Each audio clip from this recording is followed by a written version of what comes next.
Genesis chapter 3. The temptation and fall of man.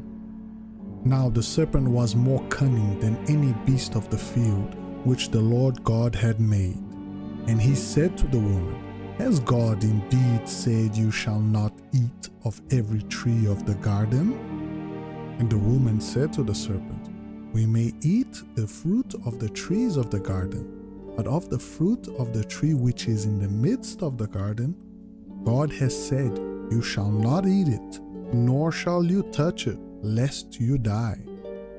Then the serpent said to the woman, You will not surely die, for God knows that in the day you eat of it, your eyes will be open, and you will be like God, knowing good and evil.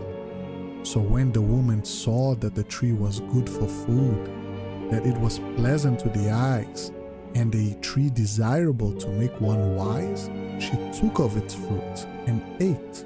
She also gave to her husband with her, and he ate. And the eyes of both of them were opened, and they knew that they were naked.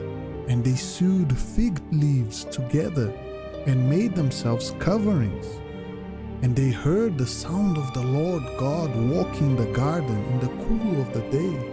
And Adam and his wife hid themselves from the presence of the Lord God among the trees of the garden. Then the Lord God called to Adam and said to him, Where are you? So he said, I heard your voice in the garden, and I was afraid, because I was naked, and I hid myself. And he said, Who told you that you were naked? Have you eaten from the tree of which I commanded you that you should not eat? Then the man said, The woman whom you gave to be with me, she gave me of the tree, and I ate. And the Lord God said to the woman, What is this you have done? The woman said, The serpent deceived me, and I ate. So the Lord God said to the serpent, Because you have done this, you are cursed more than all cattle, and more than every beast of the field. On your belly you shall go, and you shall eat dust all the days of your life. And I will put enmity between you and the woman, and between your seed and her seed. He shall bruise your head, and you shall bruise his heel.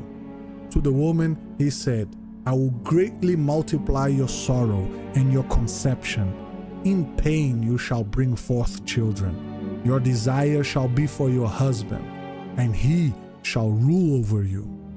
Then to Adam he said, Because you have heeded the voice of your wife, and have eaten from the tree of which I commanded you, saying, You shall not eat of it.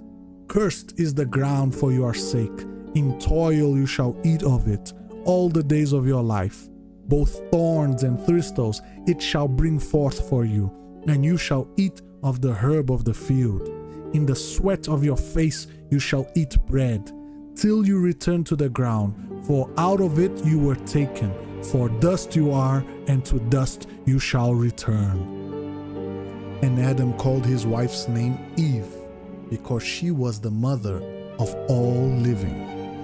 Also for Adam and his wife the Lord God made tunics of skin, and clothed them. Then the Lord God said, Behold, the man has become like one of us, to know good and evil. And now, lest he put out his hand and take also of the tree of life, and eat, and live forever. Therefore the Lord God sent him out of the Garden of Eden, to till the ground from which he was taken. So he drove out the man, and placed cherubim at the east of the Garden of Eden, and a flaming sword which turned every way to guard the way to the tree of life.